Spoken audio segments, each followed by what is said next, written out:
একেবাৰে সৰল আৰু প্ৰাঞ্জলভাৱে আমাৰ ভাগৱতে নিৰ্দেশনা প্ৰদান কৰি থৈ দিছে।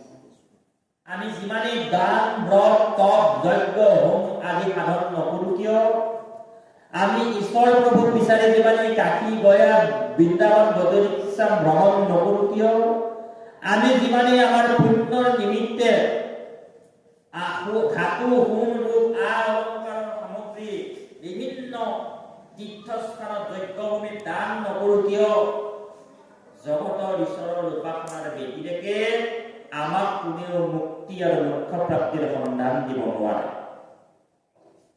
মানৱ পুৰুষে নামঘোষাৰ কেলান্ত আমাক বাৰম্বাৰ কৈ থৈ তাকেই গ'ল, কলিযুগে হৰি নামে হৰি নামে হৰি নামে গতি, হৰি নামে ভকতৰ কেৱলে ভকতি।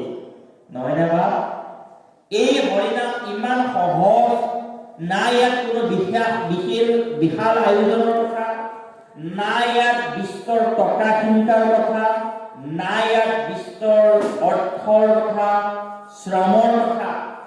কাৰণ হৰিনাম কীৰ্তনত নাহিকে নিয়ম সংযম একো বিধি। ইয়াৰ বাবে আপুনি ব্ৰত পালন কৰিব নালাগে, ইয়াৰ বাবে আপুনি পণ্ডিত হ'ব নালাগে, ইয়াৰ বাবে আপুনি বেদজ্ঞ হ'ব নালাগে। নহয়নে বা? নালাগে দেৱ ঋষি হৈতে, নালাগে বুধিব সমুদ্ৰ শাস্ত্ৰ বিস্তৰ জানে। ইয়াৰ কাৰণে আমি বহুত ডাঙৰ ডাঙৰ বোলে ভাগৱতখন মুখস্থ কৰাৰ পিছতহে আমাৰ ভক্তি সাধন হ'ব, বোলে গীতাখন মুখস্থ কৰাৰ পিছতহে আমি ঈশ্বৰ পাব পাৰিম, বোলে কেৱল ভকত আমাৰ পুৰুষসকলেহে 60 বছৰৰ পিছত ঈশ্বৰ উপাসনা কৰিবলৈ পাৰিব, তাৰো কোনো বাধা নাই। হৰি ভকতিত নাহি জাতি অজাতি বিচাৰ, ভকতিত আছে সমস্তৰে অধিকাৰ। এই অধিকাৰ আমাৰ কাৰণে দি থৈ গৈছে, এই অধিকাৰৰ মাজত আমি গ্ৰহণ কৰিব লাগে, আমি এই অধিকাৰ সাব্যস্ত কৰাৰ নিমিত্তে আমি আগবাঢ়িব লাগে।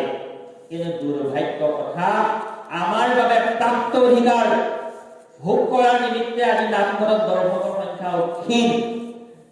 কিন্তু য'ত আমাৰ অধিকাৰ নাই, যি কাৰ্য আমাৰ কাৰণে নিষিদ্ধ কাৰ্য, যি কাৰ্যত বেদে অকৰ্ম বিকৰ্ম বুলি স্বীকৃতি দি থৈ গৈছে, সেই কৰ্মৰ নিমিত্তে কিন্তু আমি শাৰী পাতি লাইন ধৰি আছো। নহয়নে বা সকল?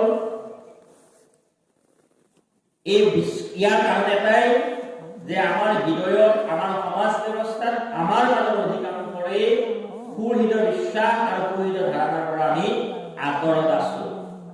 এতিয়াও আচৰিত হওক, ঘৰৰ ল'ৰাটোৰ বিয়া ঠিক কৰিবৰ নিমিত্তে হাতত পত্ৰিকাখন লৈ আমাৰ বহু শিক্ষিত পিতৃ মাতৃয়ে কিন্তু দিন বাৰ ফেন পৰ লগ্ন উলিয়াই লয়। নহয়নে বা? কাৰণ ভাল দিনৰ সন্ধানত আমি সদায় থাকো, কিন্তু শাস্ত্ৰই কৈছে সেয়েহে দুৰ্দিন মেঘাচ্ছন্ন নোহে। নহয়নে বা? যি দিনটোত হৰিৰ কথা আমাৰ বৃহৎ আলোচনা নহয়, সেইটো আমাৰ কাৰণে দুৰ্দিন, সেই দিনটো আমাৰ কাৰণে মেঘাচ্ছন্ন। তাৰ বাহিৰে যি সময়ত আমাৰ বৃহৎ, আমাৰ মনত, আমাৰ ব্যক্তিগত জীৱনত হৰিৰ আলাপ যি দিনটো হৈ থাকিব দুৰ্দিন। যেতিয়া পঞ্জিকাত কোনোবা জনৈক ব্যক্তিৰ হাতৰ আঙুলিত আমাৰ ভাগ্যচক্ৰী ভগৱন্তই বিধাতাই দি থৈ যোৱা নাই। নহয়নে বা? ছোৱালীজনী পুষ্পিতা হোৱাৰ পিছত সমাজে দেখিব বুলি দেউতাকক নপঠিয়াই পৰিয়ালৰ মানুহ এজনক ৰাতিপুৱাই তামোল পাণ টকা শিকালি পঠিয়াই দিয়ে কাৰোবাৰ ওচৰলৈ, তাই কিবা দায় জবৰ ব্লডটো লাগিছে যদি ভাঙিব লাগে। আপোনাৰ দায় জবৰ ব্লডটো ভাঙিব পৰাৰ ক্ষমতা আমাৰ ইয়াত থকা এগৰাকীও নাই। নহয়নে বা? কাৰণ আপুনি যি কৰ্ম কৰিছিল, প্ৰাৰব্ধ আৰব্ধ যি কৰ্মফল আপুনি মই লৈ আহিছো, তাক ভংগ কৰাৰ খণ্ডন কৰাৰ অধিকাৰ আমাৰ নাই। তাক খণ্ডন কৰাৰ অধিকাৰ কেৱল সেই বিধাতাৰ সেই পৰম ব্ৰহ্মৰ হাততেই আছে। যদিহে আমি সুকৰ্ম কৰো, যদিহে আমি সমাজ হিতৈষী কৰ্ম কৰো, অৰ্থাৎ যদিহে আমি আন গছৰ পুলি লগাও, আমি আমৰ ফল পাম, আৰু যদিহে আমি তিতা কেৰেলাৰ গুটি লগাও, তিতা কেৰেলাৰ ফল হিচাপে পাম।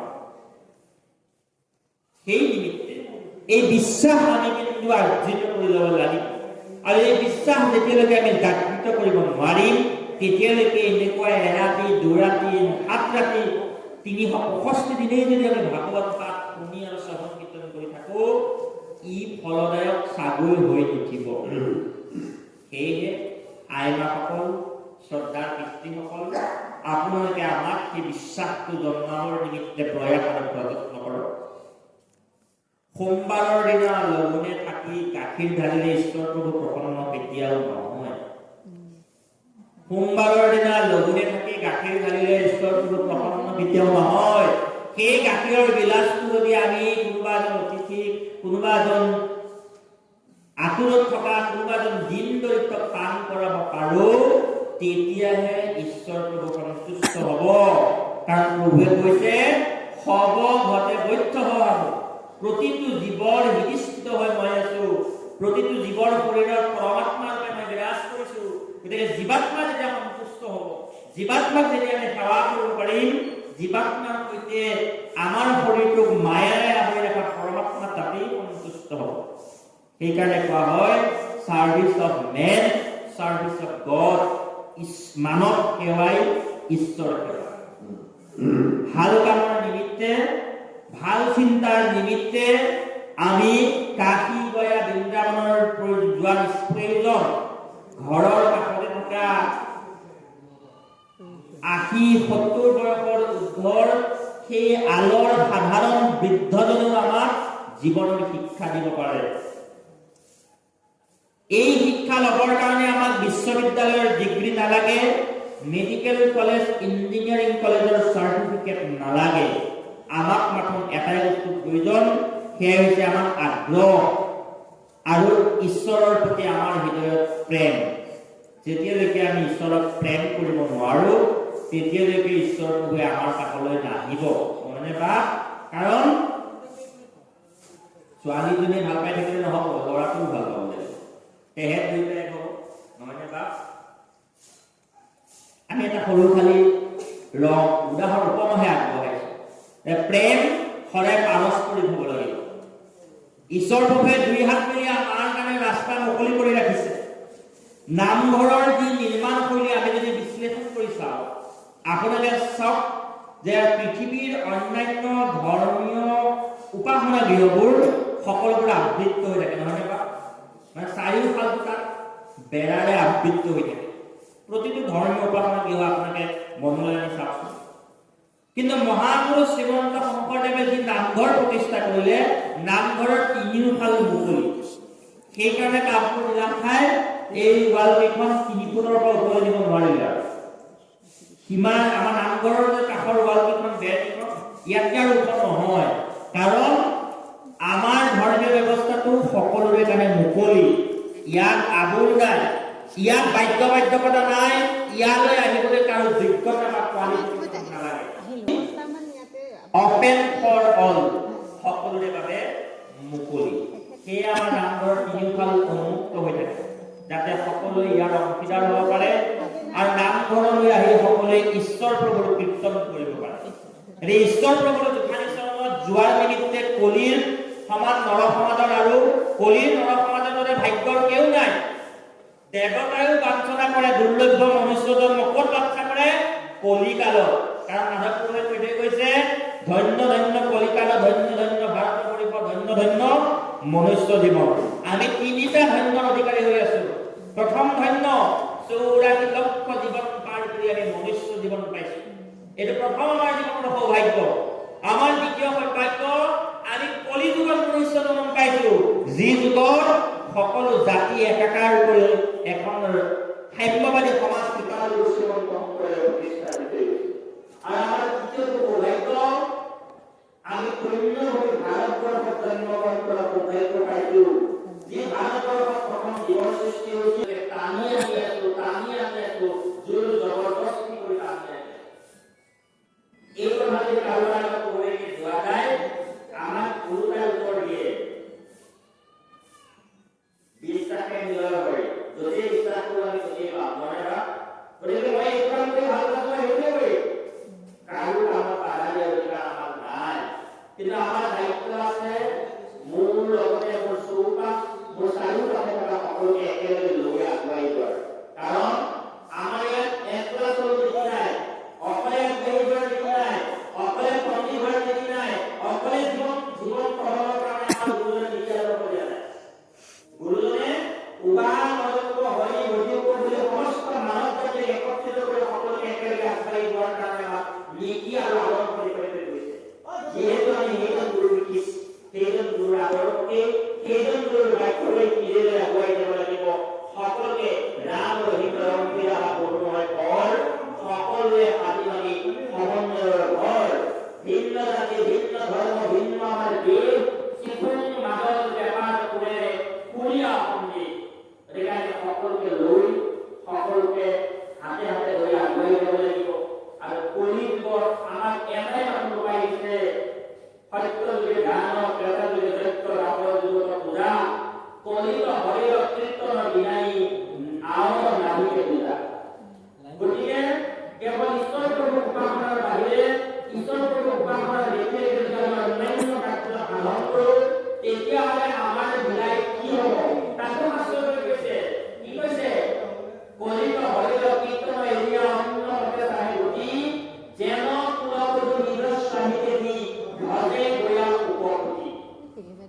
এগৰাকী বিবাহিত ভাৰ্যাই নিজৰ স্বামী থকাৰ পিছতো যদি পৰম পুৰুষৰ লগত সম্পৰ্ক কৰে, এইগৰাকী ভাৰ্যাক সমাজে যিটো বিশেষণ দিব, কলিযুগত ঈশ্বৰ প্ৰভুক উপাসনা কৰি অন্যত্ব ধৰ্ম যদি আমি আচৰণ কৰিবলৈ যাওঁ, সেইজন ব্যক্তি একেটা বিশেষণৰে যোগ্য হৈ পৰিব, নহয়নে বাৰসকল? গতিকে আমাৰ এটাই অসুবিধা যে আমাৰ মন সুদৃঢ় নহয়, আমাৰ বিশ্বাস সুদৃঢ় নহয়। সেইকাৰণে মোৰ ঘৰৰ নাতিটোৰ যেতিয়া বসন্ত ৰোগ হয়, তেতিয়া আমি আই গোসানীৰ পিছে পিছে কিন্তু দৌৰিবলৈ অকণো কুণ্ঠাবোধ নকৰোঁ। আমি কাকো সমালোচনা কৰিবলৈ আশা নাই, কাৰো ধৰ্মমতক আমি বক্তব্যৰে দুখ দিয়াৰ আমাৰ অধিকাৰ আৰু সাহস নাই। কিন্তু আমাৰ সন্মুখত এতিয়া আমি তিনিজনে লৈ থকা তিনিওখন ভাগৱতে কোৱা কথাখিনিহে মাথোঁ আপোনালোকৰ আগত আগুৱাই দিয়াৰ কাৰণে আমি প্ৰয়াস কৰিছোঁ। এই বিশ্বাসটো আমাৰ সুদৃঢ় হ'ব লাগিব, এই ধাৰণাটো আমাৰ সুদৃঢ় হ'ব লাগিব। আৰু এই কলিযুগত আমি যিমানেই শাস্ত্ৰ পঢ়ি নাথাকোঁ, সকলোৱে আমাক এটাই তত্ত্ব দিছে, বেদে ৰামায়ণে পুৰাণে ভাৰতে আদি মধ্য অৱসানে হৰিক একেমাত্ৰ কহয় নিশ্চয় জানা তত্ত্ব সিমানে। বেদ, ৰামায়ণ, মহাভাৰত, 18 পুৰাণ, 14 শাস্ত্ৰ, সকলোখিনিৰ প্ৰথমত, সকলোখিনিৰ মধ্যত আৰু সকলোখিনিৰ শেষত হৰিক একেমাত্ৰ কহয় নিশ্চয়, একমাত্ৰ হৰিৰ কথাহে কৈছে। ইয়াৰ আৰম্ভণি শেষ মধ্যত হৰিৰ বাহিৰে বেলেগ একো নকলে।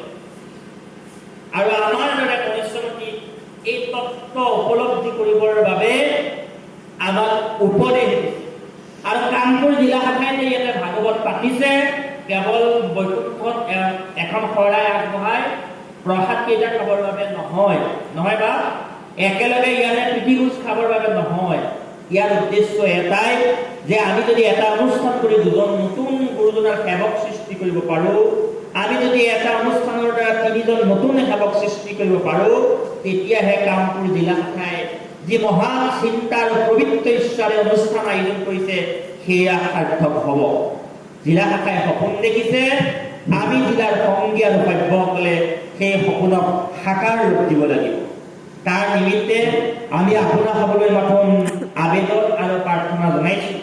আৰু এই আবেদন আৰু প্ৰাৰ্থনা আপোনালোকৰ জৰিয়তে আপোনালোকৰ ঘৰত থকা, আপোনালোকৰ চুবুৰীত থকা, আপোনালোকৰ গাঁৱত থকা আমাৰ প্ৰজন্মসমূহলৈ প্ৰবাহিত কৰিবৰ নিমিত্তে আমি আহ্বান জনাইছোঁ। কাৰণ আমি কালিয়ে কৈছোঁ, 24 ঘণ্টা 365 দিন সময় সকলোৰে কাৰণে সমান। এই 365 দিন আৰু 24 ঘণ্টা সময়ৰ ভিতৰতেই কোনোবাই বিজ্ঞানী হৈছে, কোনোবাই চিকিৎসক হৈছে, তেওঁলোকে কিন্তু ঘৰ সংসাৰ বাদ দিবলগীয়া হোৱা নাই।